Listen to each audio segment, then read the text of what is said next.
O especialista Augusto Marcassini, do Comitê Multidisciplinar Independente, o CEMIND, participou da live promovida pela deputada Bia Kicis sobre o voto impresso auditável. Marcassini explicou que estuda o tema há mais de 20 anos e iniciou sua exposição dizendo exatamente que considera inacreditável que depois de 20 anos esteja dizendo as mesmas coisas, pois as propostas de mudanças não avançam. Já houve 3 leis aprovadas pelo Congresso para instituir um sistema de votação que permita auditoria, mas todas foram barradas pelo Supremo Tribunal Federal. Pelas redes sociais, o especialista explicou: meus caros, como bem sabem os mais próximos, neste ano completam 2 décadas que me envolvi com a discussão sobre o voto eletrônico no país, mais precisamente quando ainda era vice-presidente na Comissão de Informática da OAB de São Paulo, então presidida pelo colega e amigo Marcos da Costa. Meu primeiro contato com a questão ocorreu quando fizemos, em 2001, um debate sobre a então recém-ocorrida violação do painel eletrônico de votações do Senado.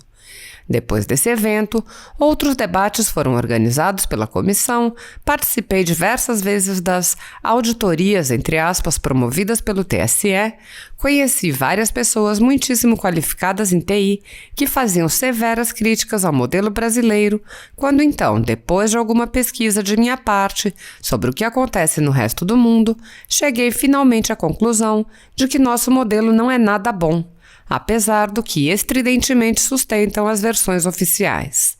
Em poucas palavras, não há como fazer uma eleição secreta e publicamente auditável de modo 100% eletrônico.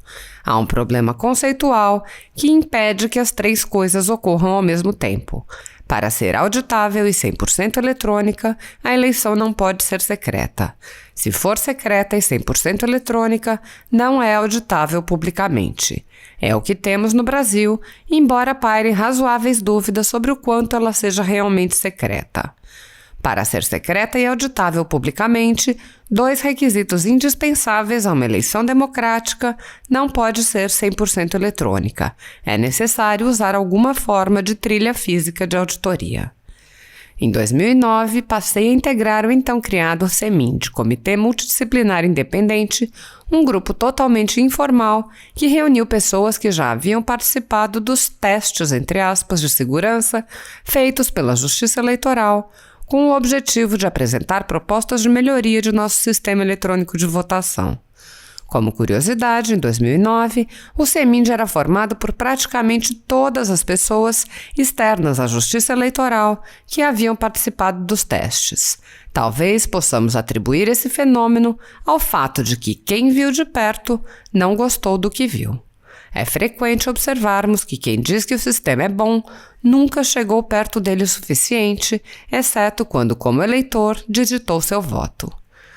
A deputada Bia Kicis apresentou uma PEC pela impressão do voto e, por isso, vem organizando debates públicos sobre o tema em lives nas redes sociais, dos quais já participaram outros membros do CEMIND, como Amilcar, Clóvis Fernandes, Oswaldo Maneschi, e, nessa qualidade de membro do CEMIND, foi convidado para participar do debate desta noite.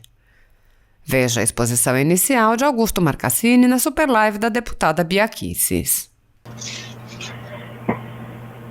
Muito obrigada, Aline, e Jordi está tendo votação, em nominal. Eu vou passar a palavra ao Augusto Marcassini. Por favor, Augusto.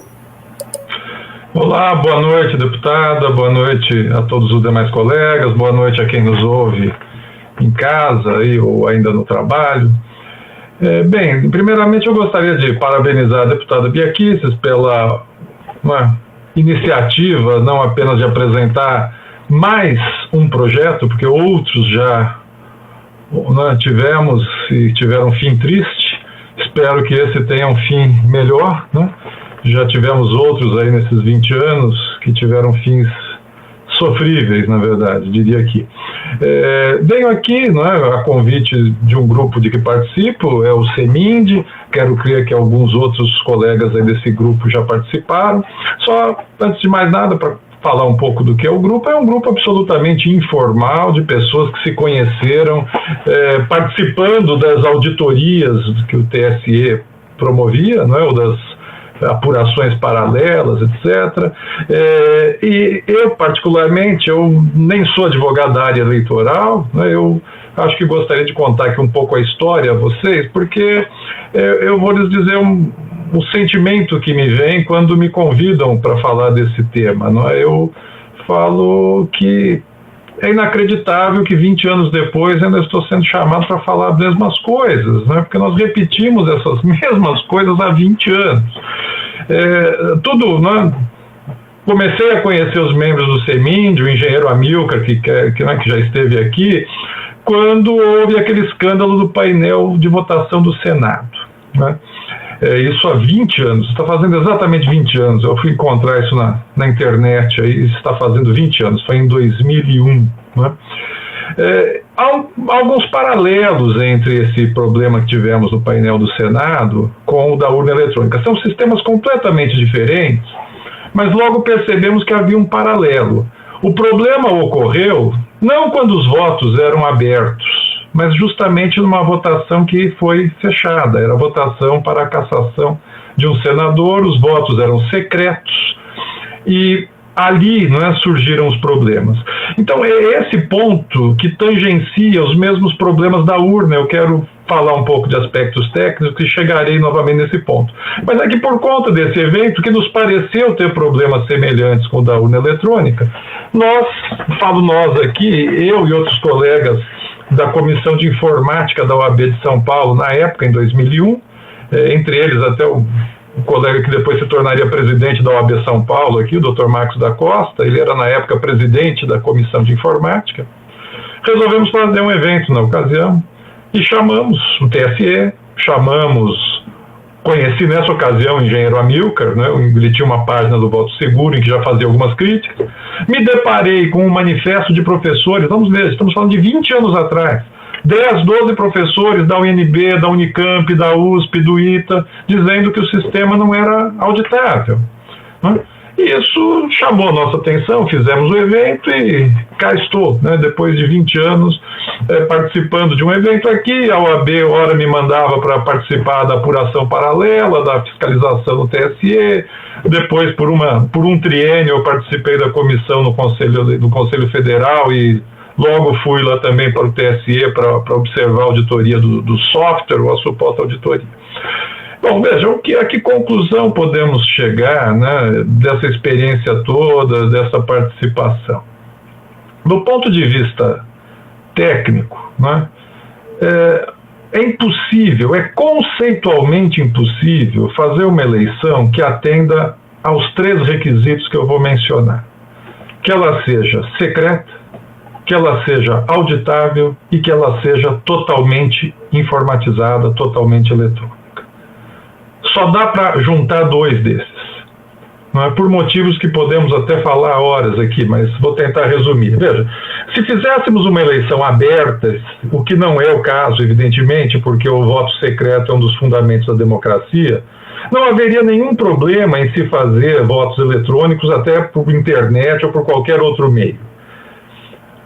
No momento que a eleição se torna secreta, e é necessário que seja secreta, é impossível auditar o sistema porque os votos não podem ser rastreados.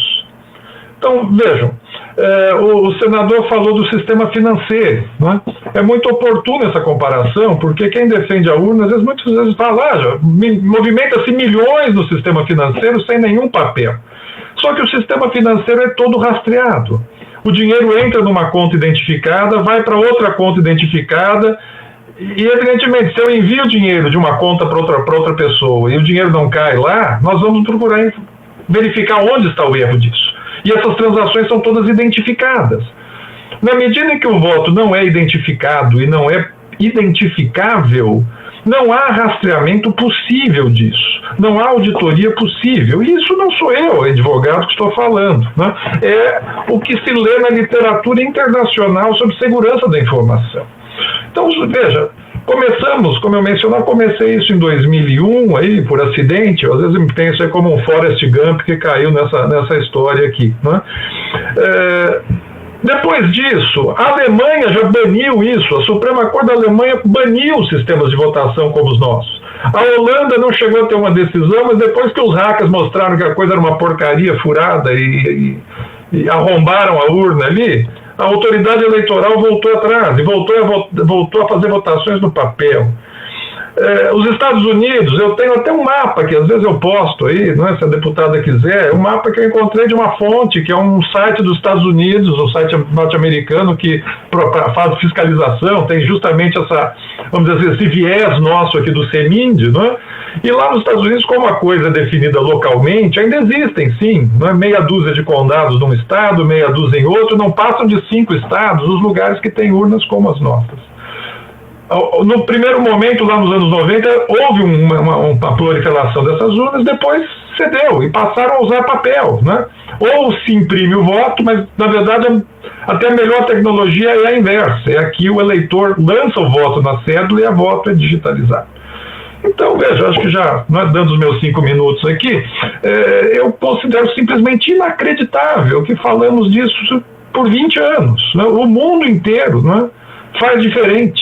Nenhum lugar endossa isso. A nossa urna não tem nenhuma tecnologia específica, fantástica. É um computador que soma 1 mais 1, até 500, durante um dia, né?